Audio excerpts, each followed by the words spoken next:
menganjurkan persidangan meja bulat tuntutan penghantar Malaysia bersama dengan Kongres Kesatuan Sekerja Malaysia MTUC, Persatuan Penghantar dan wakil-wakil kesatuan P-hailing dan E-hailing daripada seluruh Malaysia bagi membincangkan permasalahan-permasalahan dan isu-isu berbangkit melibatkan penggiat ekonomi industri gig di dalam negara.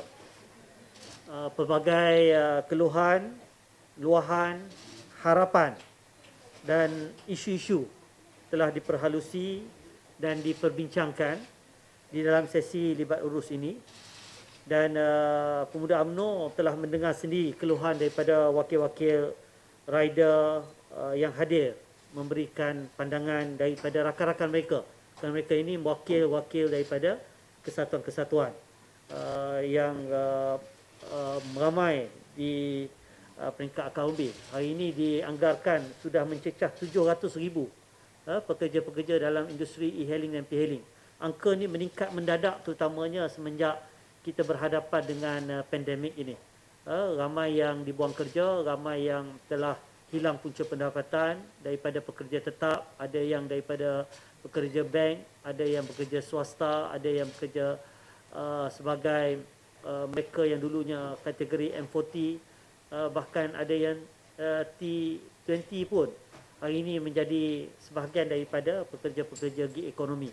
Gig ekonomi yang dulunya dianggap sebagai satu industri sambilan, sebagai tambahan kepada punca pendapatan.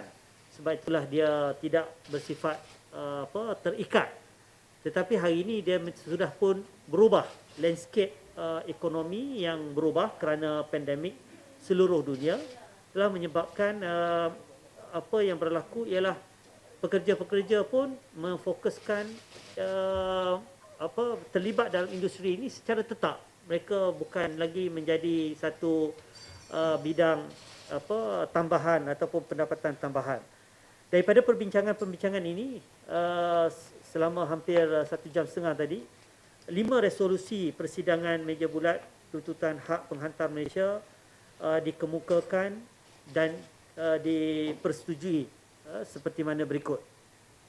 Pertama, kita akan mencadangkan kepada kerajaan supaya status individu yang terbabit dalam industri e-hailing dan p-hailing ini diiktiraf sebagai pekerja dan sekaligus dilindungi di bawah Akta Kerja 1955 dan akta-akta berkaitan. Ini perkara yang paling pokok yang mereka sudah perjuangkan sejak daripada tahun 2015, tetapi apabila keadaan landscape ini berubah, sebab itulah saya katakan tadi ini antara perkara yang insya-Allah kita akan bawa kepada peringkat pihak kerajaan untuk diambil perhatian secara serius.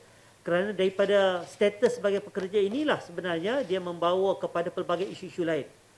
Termasuklah perkara yang berkaitan dengan hak kebajikan, perlindungan mereka, keselamatan dan sebagainya. Itu yang pertama. Yang kedua, kita ingin menggesa supaya kerajaan mewujudkan sebuah badan kawal selia yang mengkaji keperluan peraturan, regulation yang lebih adil dan realistik untuk penyedia perkhidmatan dan penghantar. Yang ketiga, memastikan kaedah terbaik untuk penyedia perkhidmatan menyediakan perlindungan sosial, KWSP dan Perkeso khususnya buat penghantar-penghantar di Malaysia.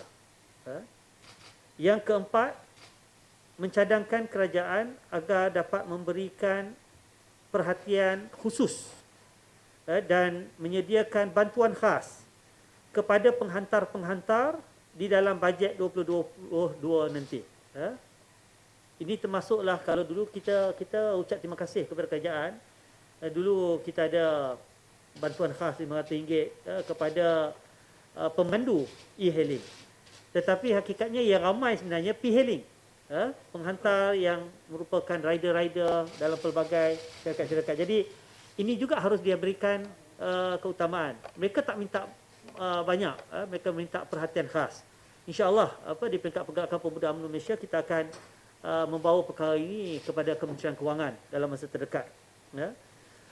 Yang kelima, kita mendesak penyedia perkhidmatan untuk menjamin pekerjaan penghantar-penghantar dengan menangguhkan sebarang bentuk penggantungan dan penamatan khidmat penghantar-penghantar dalam tempoh pandemik ini. Ya. Semua yang kita sebutkan tadi, 5 resolusi utama ni, kita bincangkan secara terperinci. Kita juga akan kongsikan nanti resolusi ini untuk perhatian media.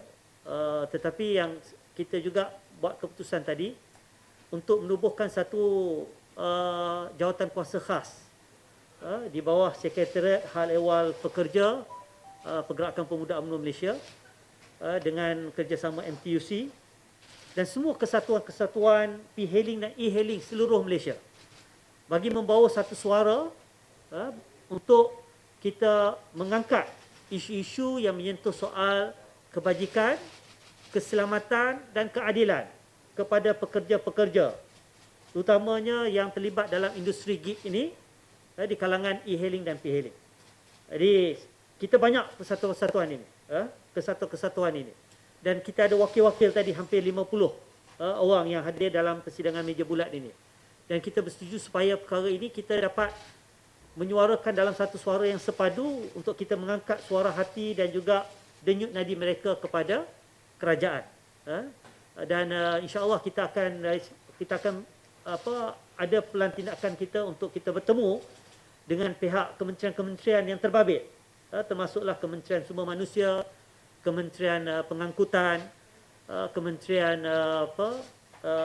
Belia dan Sukan, kerana banyak juga melibatkan belia-belia, juga melibatkan Kementerian KPDN, HEP, Hal Ehwal Pengguna, JAKIM, isu halal juga menjadi satu perkara pokok juga yang kita bincangkan tadi, menjadi dilema kepada pekerja-pekerja penghantar P-hailing dan juga e-hailing ini.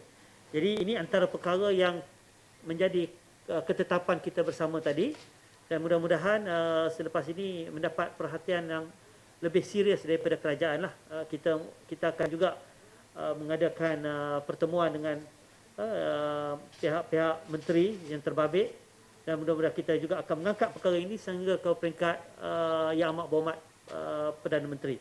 Untuk makluman, Perdana Menteri amat prihatin dalam isu ini. Kita pun telah memberikan maklum balas awal berkenaan dengan apa yang berlaku, dan kita mendapat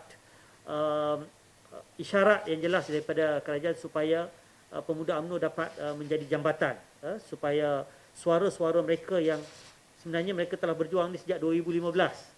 Contoh daripada Kesatuan Pekerja Grab sendiri. Jadi ada perkara-perkara yang sampai sekarang tak dapat direalisasikan. Perkara yang melibatkan status pekerja itu benda yang walaupun kita nampak kecil, tetapi apabila ia melibatkan ratusan ribu dan memberi kesan kepada jutaan orang, kalau kita campur dengan keluarga. Jadi ini semua memberi kesan yang besar soal kebajikan, soal keselamatan dan juga soal keadilan bagi mereka. Okey? Ada soalan?